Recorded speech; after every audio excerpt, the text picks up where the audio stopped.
I've just started recording. This is the Homelessness Awareness Week. What is this, event number 3? So we are highlighting today, excuse me, the Skid Row Arts Alliance and the Community Refresh Spot. So we have a couple people with us representing the Skid Row Arts Alliance. We have Tom Grode and we have Solomon Kim, and they have prepared a slide deck for us. So I'm going to go ahead and share that, and then we can get started. So let me share that. Okay, can everyone see this here? Yeah, I can. Okay. Okay, great. So I apologize. I'm outside downtown, and all of a sudden it's gotten loud in the past 2 minutes. So I'll do a quick intro, which can also function as an intro to this image I'm seeing called Skid Row Arts Map. So in a sense, all of this started in October 2018. The first project by Arts in Action, which was called Artists Addressing Homelessness. So we partnered up Urban Voices Thornton School, Los Angeles Poverty Department with Roski. And so we did combined design for Skid Row with an actual series of workshops that resulted in a music performance that was performed on campus and at the Skid Row History Museum and Archive in downtown Los Angeles.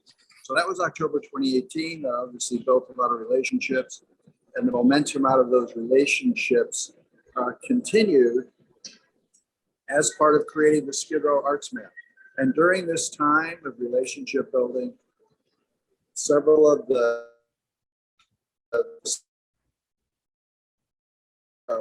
that already had a history of collaborative relationships decided to kind of take it in a more formal direction. So that's where the name Skid Row Arts Alliance comes from. The Voices Project is at the center of the alliance, as is the Los Angeles Poverty. So there's a lot of overlap here.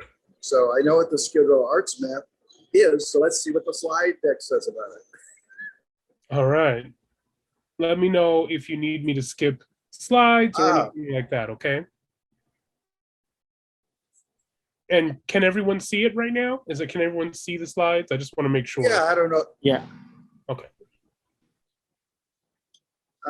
Yeah, I mean, this is lovely text. I don't know who wrote it. I'm not particularly interested in just reading it out loud. But yeah, I certainly agree with all of it. It tells a wonderful story. And so, yeah, there's definitely a need literally to communicate how these organizations operate. They, for the most part, have physical spaces inside buildings, but they also do a lot of things on the street. And so letting people know where this programming is located, contact information, and to do it in a creative way. So you know where the buildings are, but you also know that it's very street focused, is why the Skid Row. Street focused. Okay, I love that. Okay.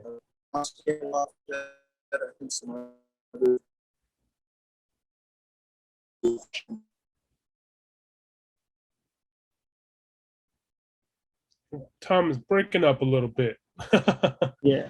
So let's move on. Let's see. So the history of the map, planning and prep. Okay, so this is the map that Tom was speaking about, sort of like where all the buildings are and things like that. It's very street focused is what he said, I believe. And if he's back, if he's got a good connection, then I'll let him continue from here. And if not, oh, technology. Oh, he dropped. Okay. Oh no. All right. So planning and prep. I'm wondering, Solomon, if you can tell us a little bit about maybe what we're seeing on this slide, or if we should just wait for Tom, let us know. Yeah, I think Tom could speak more eloquently about this one, and I want to be more fairly represented. So if you don't mind, let's wait for Tom a little. Sure. Yeah, let's wait for Tom. I appreciate that. Yeah. And thank you for that sort of like that what is it?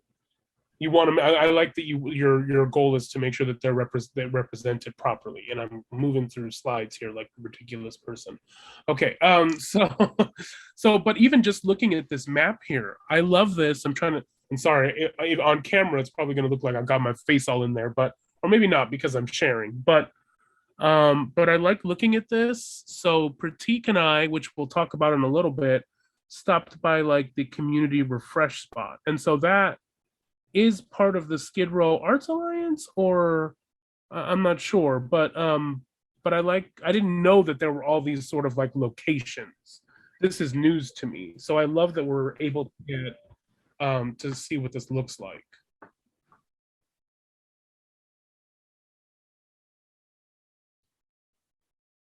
Okay, and Tom's returning to us here. Okay, I'm back on. Okay, oh, look, well, I'll just kick back, Solomon. I think you can explain all this as well as I can, so I'll learn. It might be better if you turn off your camera because it helps with the latency. Okay, thank you. I just did that. Okay. So yeah, Tom, if you can continue, we'd Oh, really okay. we'd like to hear from you and hear what you have to say about this. Okay, so so this slide is called Planning and Prep, and actually a couple of the young ladies there would be Roski students. So we did outreach meaning sending emails out to organizations, outreach meaning being on the streets, talking to people to identify like the formal locations where art is taking place. But also if there's like a real strong sense that, yeah, a bunch of people are showing up at this street corner on a regular basis, you know, we're doing art. So to try to get both this kind of the formal established lay of the land, but also just see what people have to say. And maybe that should be on the map as well. So we did, I think, like 2 or 3 months of outreach and discussion to figure out exactly what should be on the map, as well as just the design of like what are the nicest colors, and it's like just basic design. You want the map to be really creative and interactive and attractive. So we put a good 2 or 3 months in it, working with Roski students to literally create the map. So that's called Planning and Prep. Nice.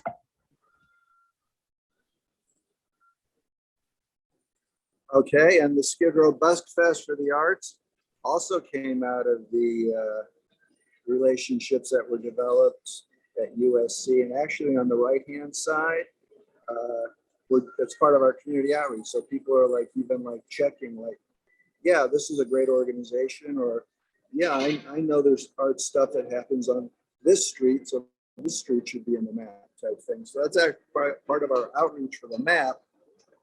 But it's also a thing on the left-hand side where we hooked up with some Thornton School students, and we were just doing a thing under a canopy, just kind of a spontaneous open jam session where we bring in some, battery-operated speakers and some instruments. So there was some amplification, some of it was acoustic.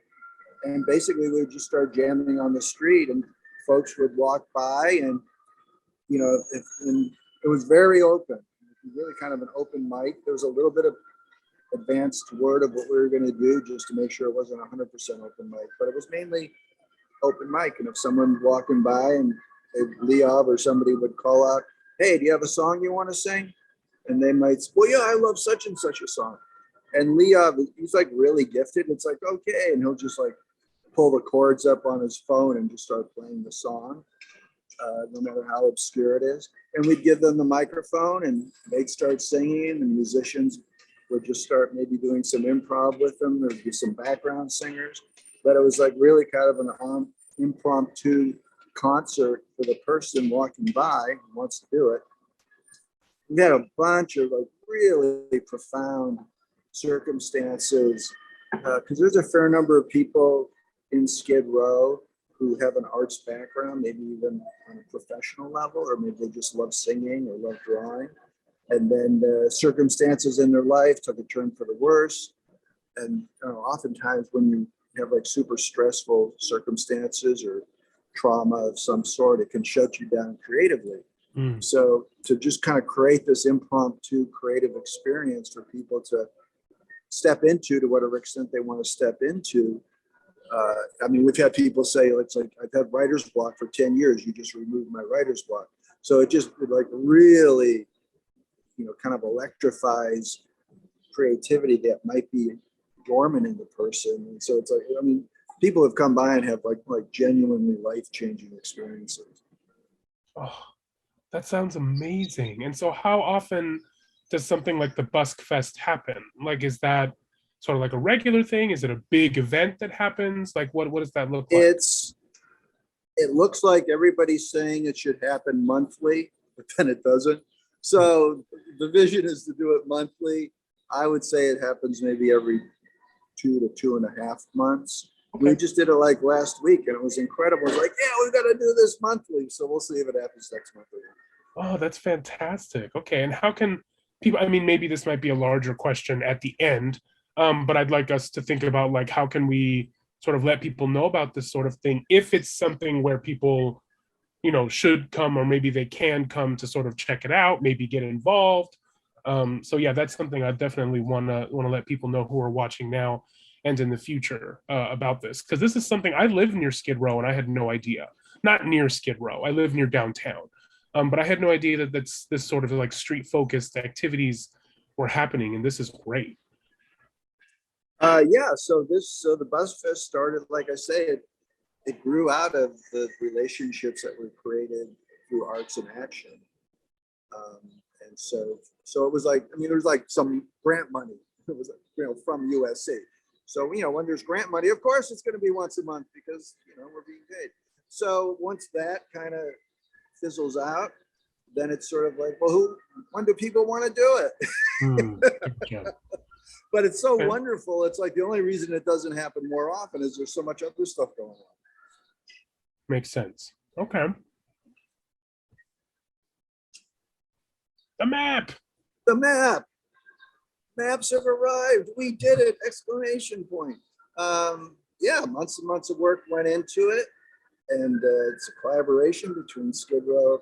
Okay, so it was the Skid Row Arts Collection for like 3 months, and then people say, "Now we like the word alliance better." So that's why it's called the Skid Row Arts Collection or Coalition with USC. Yeah, so it was definitely a collaborative process and project, and it actually needs to be updated at this point. So what you're looking at is about 1.5 years old.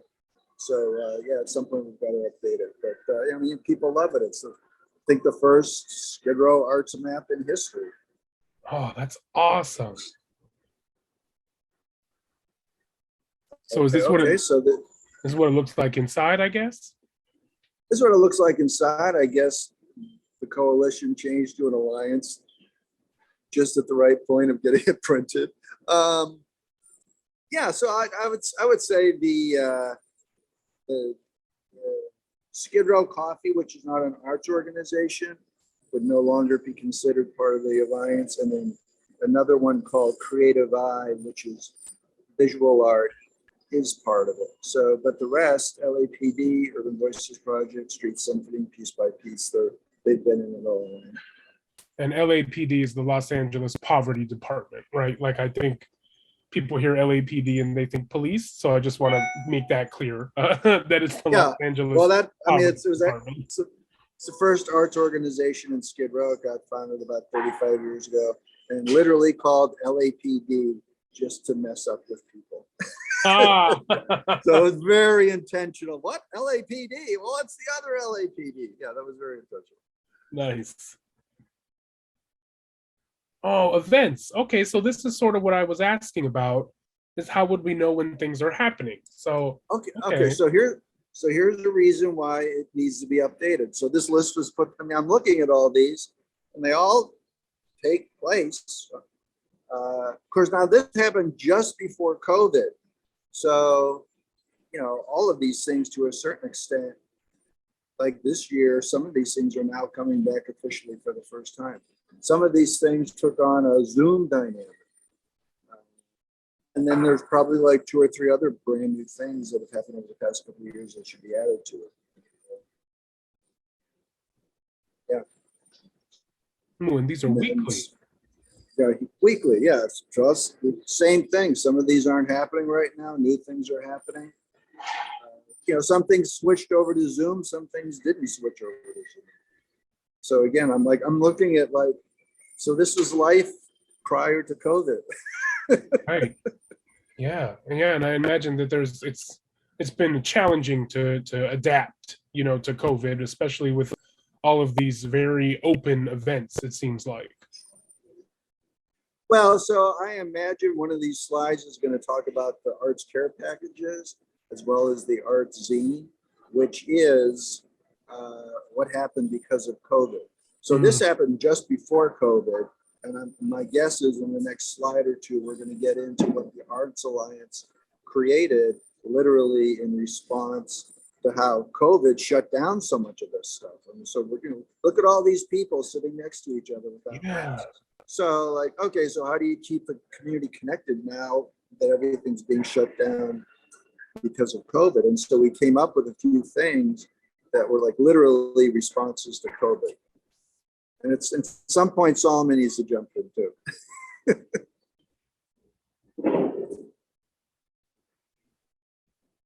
Yeah.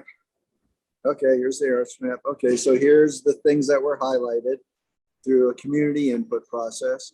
This isn't literally every single thing that exists in Skid Row, but then you just gotta make a decision of how much you're gonna talk about with your map. Right. And then there's a couple of really cool things that have just started over the past year that definitely need to be on a revised copy. But it's good to know that these are the places that sort of where events, if COVID is not a challenge, this is where things happen. So these are your really organized things. There are other things that are more spontaneous, or maybe they don't have rock solid contact information. So you could put it on a map, but then if you go there, it might not be happening. Right. So this is the stuff you can really count on. Okay, nice. Here's what you can do. Here's what you can do.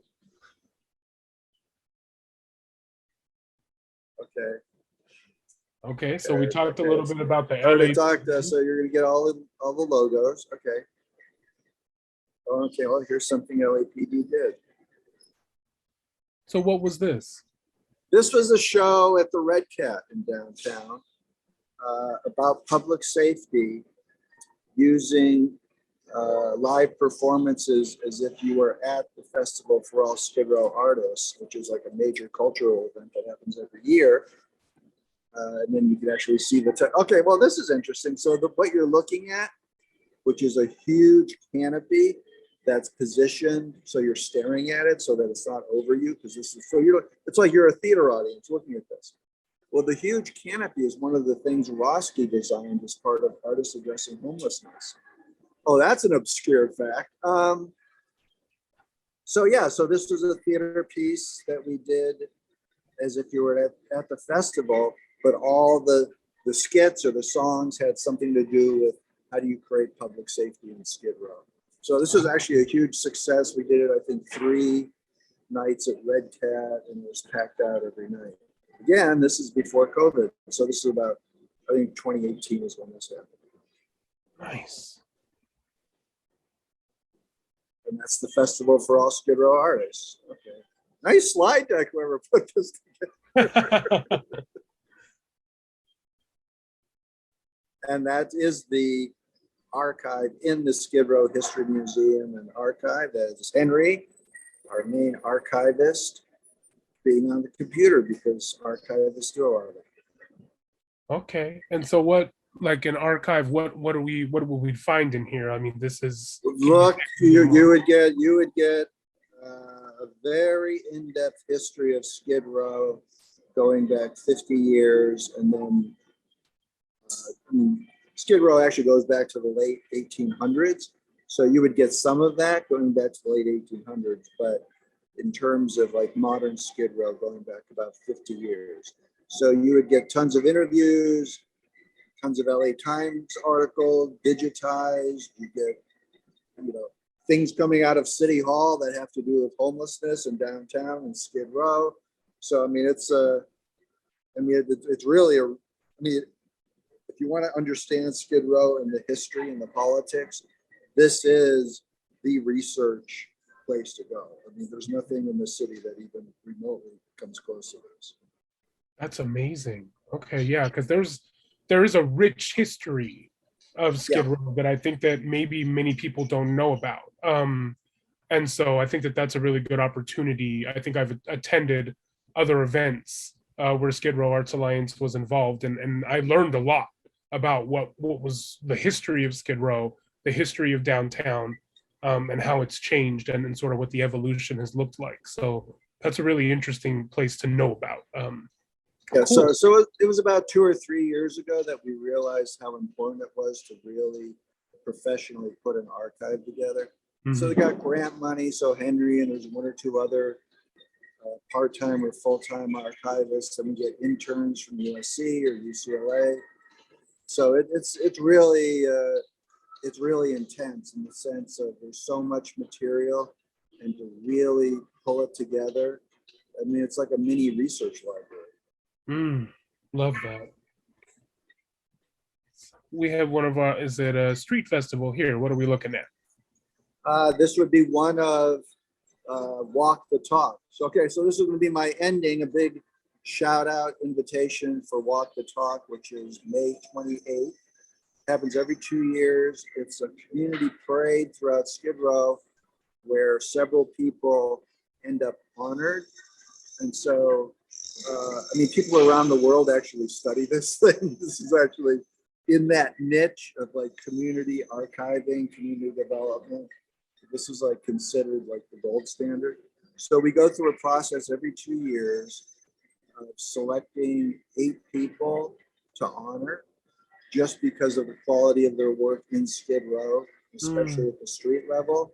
And then we put a community parade together. We do a 2-hour interview of them, which the LAPD actors workshopped into a 10 to 12 minute street performance.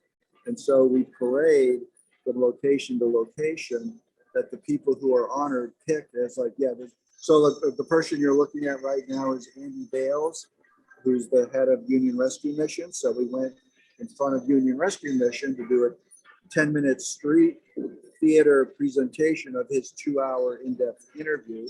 And then we paraded to another location, maybe 400 yards away, that someone else picked because it represented their work and life. And we did it again, and then we would parade to the next location. So it ends up being like a 3-hour parade in Skid Row where you're stopping at different points in order to do the street presentation of their life. And then after you do the 10 or 12 minute summary of their life, and you try to make it kind of funny, then if they show up, I mean, some of the people, posthumous, they passed away, but if they show up or in town, etc., then they take the microphone and they maybe talk for 5 minutes. And then you parade to the next location. Oh, that's fantastic. I think I'm feeling the joy in this picture Yeah, right now. yeah. Okay, so that's piece by piece. That's another part of the Alliance. And they do mosaic art. And so you can see the heart right there. So they operate in Skid Row and in South LA.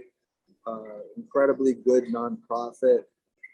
And they do like real simple, basic, you know, here's a bunch of broken pieces of pottery.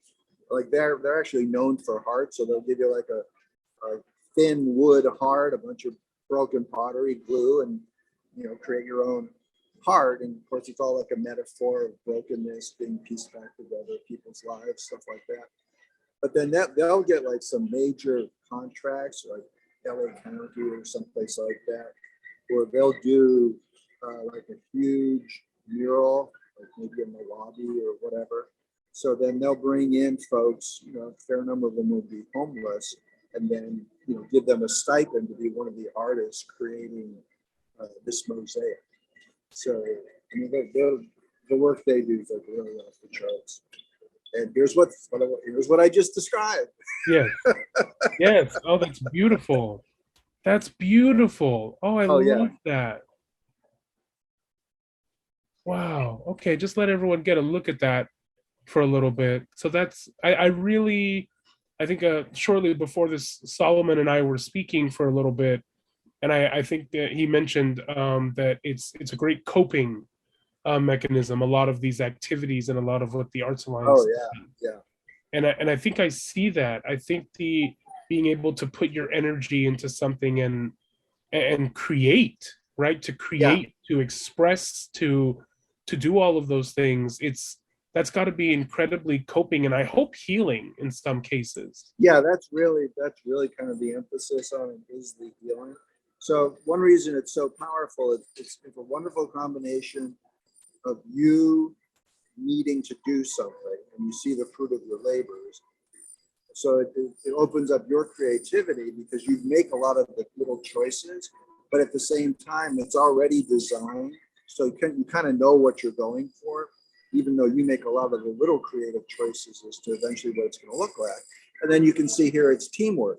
So it's not just you doing what you want to do. There needs to be dialogue to make sure like you're all, you know, continuing to be on the same page, whether that's physical design or colors. So it's a very interactive process. Love that. That's Studio 526, which is the arts program of the People Concern, which is like maybe the largest nonprofit in the city, dealing with folks on the street. And so they're based out of Skid Row, and they're based out of Santa Monica, Venice. So that's the name of their arts program. And so a lot of huge nonprofits, social service providers have arts programs, but it's just specifically for the people within who are like their clients. So if like you're receiving these services from this specific organization, they have some arts activities. But the thing about Studio 526, and you see it with their monthly arts jam, is they open it up beyond just people at the People Concern. So you could literally walk in off the street and participate in their arts program. That's actually really unusual in, you know, the nonprofit world. Is they're not just doing things for quote unquote their community, they're opening it up to other people as well. Beautiful. This is Street Symphony. Vijay Gupta is the youngest violinist in the history of the LA Philharmonic. And so based on his experiences at the LA Phil and learning about Skid Row, maybe 7, 8 years ago, him and some folks created a nonprofit called Street Symphony, which and the purpose is to collaborate and build bridges between the classical music field, like everybody else, which is a lot of people. So yeah, so there's some folks from the LA Phil with some local Skid Row musicians. You know, like, okay, like what do you get when you know, try to integrate Bach with African drum rhythms, you know?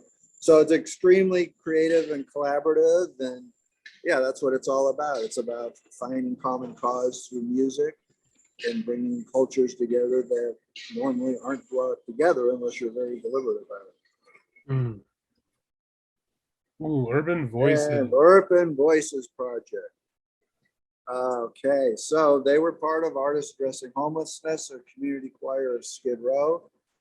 And so lots of medical and scientific data on the healing power of being in a community choir. Physical healing just through posture and breathing exercises. And then again, choir is a great place to be forced to get along with people. Because if you can't, you're either going to learn how to do it or you're not going to be part of the choir anymore because you're going to piss too many people off. Right. So yeah, community choirs are awesome. And Urban Voices, neighborhood sing. So you got people in there who have never sung before other people in their entire life. You got people in there who graduated from Juilliard. So everybody's thrown together just for a common interest in music. So they do a lot of professional level training for free, you know, as a nonprofit, or, you know, you can go in the office if you want, but there's no charge. So it's geared towards people. So this is actually the Wesley Health Center, which is a huge clinic in Skid Row that serves the homeless population, but also people with, extremely low income. So this is bringing like high level quality music education and musical experiences to people who normally don't get them because they can't afford to go to USC. Right. Oh. Family Sing. So this is inside Union Rescue Mission with, so this is Wesley Health Center, the Family Sings inside Union Rescue Mission. And it's all about like the healing power of interactive music between parents and children. So you can see the adult chairs, you can see the little kids chairs. So it's all about, teaching how to sing, but how to sing duets and how to be a background singer for someone singing solo. And so the idea is to teach this stuff to kids at a little age because it's great stuff to learn. Fantastic. With support from USC Arts in Action. Okay. Yeah, so I might have to jump in here to talk about what we've done to address the pandemic. Could you go back one slide back, Josh? Let's just talk there. Yeah, so when the pandemic hit us all and when our in-person programs were halted, we partnered with the USC School of Arts, Roski School of Arts, to provide something called emergency arts care packages to our community members. And within these packages, we included things like high quality acrylics, watercolors, fabric pens, sketchbooks, and mini canvases where they can actually draw and paint on. And we also included PPE masks and tote bags. And this was an effort to provide something that's doable wherever they are, and to provide directions to digital arts programmings in lieu of in-person programming. Mm-hmm. And to feature these, we also published Skid Row Arts Alliance zines, where we featured each artist's arts, writing, scheduled to participate in our individual organizations programs, and so on. And it's been published many times throughout the pandemic. And I think this is something that's been very effective and impactful within our community, because personally, I talked to some members of our community, and I've heard one member telling us that she wasn't really sure how to paint and draw in the beginning of the pandemic, but she decided to give it a try over and over again. And recently she's been featured on the walls of downtown Los Angeles's Apple Store, where her arts were featured, and anyone who comes to the store could see her arts. And we also had another member who shared her narrative where she said that it was really difficult for her to go through the pandemic, like many members of our community and everyone in the world, where our online programs allowed her to feel better and connected to the community and felt like she had that support system alongside with her. So to provide these programs all together, we also provided tech access help, where we provided hotspots to our members so they can connect to the internet via their phone. And we also supported them with Zoom guidance, because connecting to Zoom was very difficult for all of us. Even for me, it was so hard, and I kept muting myself accidentally. But that was that. And whenever there are any individual tech issues that arise from our members, we try to address them as soon as possible. So yeah, I think it really shows how small things can affect a lot of us within the community level.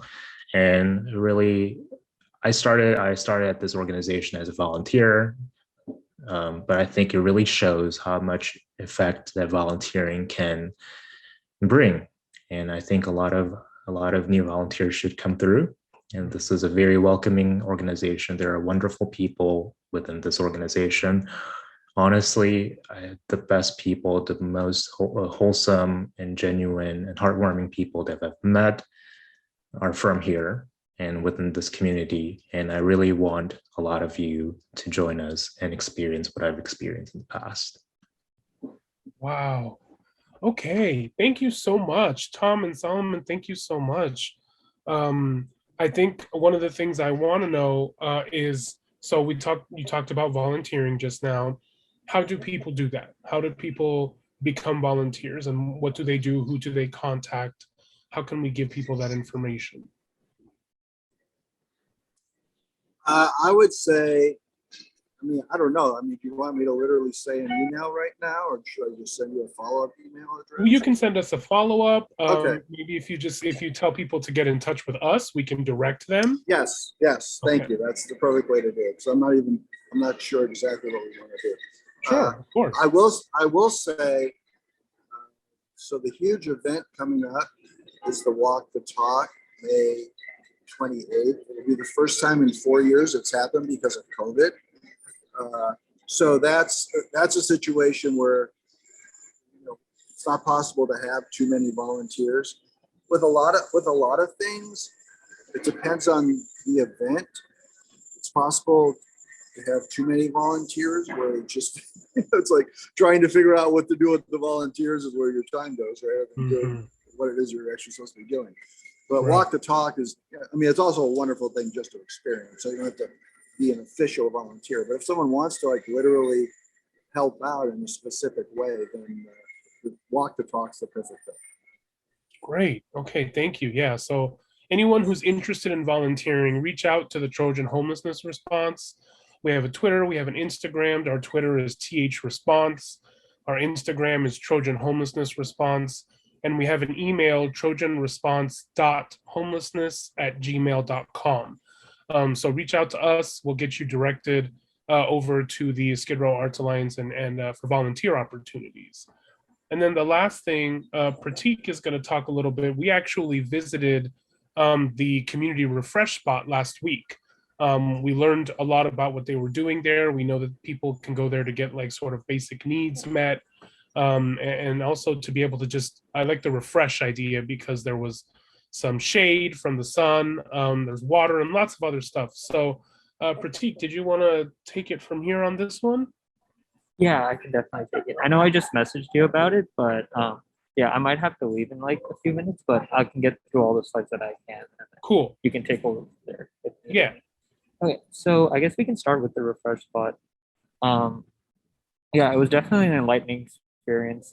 We were guided by Evans, who works there, and one of the pictures that we took about just to like start things off was like the shared agreements that they have, and essentially like in addition to being like a refresh spot where you can take a shower, like get the resources you need and all of that, it's a safe space as well in terms of like being respectful with others, and these shared agreements definitely highlight that. So it was definitely important to see like what their values were in the place. Yeah, and so one of the first things that we all have problems with Zoom and stuff. I'm trying to get through here, and in going back, I think I went through the entire slide deck. So let's go back here to the restrooms. Sorry about that. Yeah, good. And so with the bathrooms, so obviously this is one of the main parts of the refresh spot. So these were some pictures we took of the bathrooms that were there. So these are the smaller versions.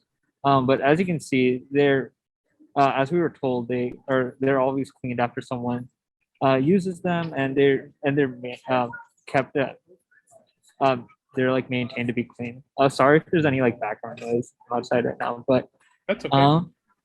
But yeah, those are just the pictures of the bathrooms. A definitely important part of the refresh spot. And then the laundry room. So in addition to like getting clean and all that, you also have the chance to do laundry there. They actually have an interesting process of getting laundry done. So you put your clothes in the washer, and then they put them in the dryer. And they, as you can see in some of the pictures, there's like a tag with like a piece of paper with like a letter and a number. So that's as far as I can remember, it's the person's initial. They don't take names at the refresh spot, but rather it's like a person's initial. I can't remember what the number was exactly. Josh, do you remember? Oh, I can't remember exactly. But yeah, oh gosh, every time I swipe anything on this mouse, it switches slides. Okay. Yeah, I don't quite remember the number, but yeah, it seems like a really It seems like a good process, and Yeah. I did think that. Sorry, continue. I don't want to interrupt you. Yeah, no, you're good. But yeah, definitely it is a easy process that they have to just make sure that without like taking any information down about anyone, just having just some way to identify whose clothes they are. Yeah. And then here's some accommodations that they have for people. So they have a water box. This was donated to them. I think most of these were donated, but water box was really interesting to see because it actually provides like very cold water for people who need it. So unlike regular water fountains that might have like warm water still, the water box definitely alleviates that like that stress of not having like actual like cold water access to just drink from. And then they also have books as well. As we were talking, the types of books actually differed. They had, yeah, it just ranges from like magazines to like regular books that you can read. So it's really interesting to see like the types of books that they have for people who are just waiting there at the time. And then the last picture is a charging spot. So they have, I think this was just one charging spot we took a picture of, but there are multiple of them, and it's just, and they have chargers for like charging ports for like different types of phones. So it was really cool to see like how the different ways that they're like accommodating for people and making sure that like all their needs are getting taken care of once they're like out of the refresh spot. And here's some art that they have. We found this to be really great to see, and I think it like goes back to like the safe, welcoming environment of the refresh spot. And just making it's just like a nice like humbling experience, just like being there. It makes it more quiet than like not having any art there. So we really thought the art made things yeah, it just made things more like welcoming to everyone, knowing that this is a safe space for everyone to have. And here are all the supplies. So the refresh spot really relies on donations. So I guess this is one of the big reasons that why we're promoting them so much is because they're having all these donations. As they like said, they like if anyone asks for anything, they don't like not give them to anyone. If someone asks for like shoes, clothes, towels, there's socks over here, they make sure that they give it to them. They don't really restrict access to anyone. So that's why they're like taking care of anyone that comes in. So that's why donations are really key for them. And these supplies just show like how much they're giving out and how much that they have right now. So making sure like just like I think that's that's the big reason why we're promoting them, is just so that they can keep continuing their values and like keep supporting those that need them. And then here's the gender neutral bathroom. So this is the biggest bathroom they have, but unfortunately can't be used right now. I think in the top right picture, it's kind of hard to see, but like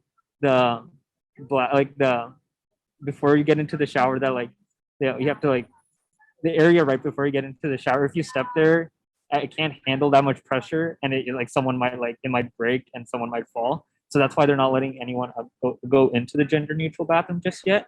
So that's one of the biggest reasons that they're looking to fix that. They need like the money and supplies to fix that, but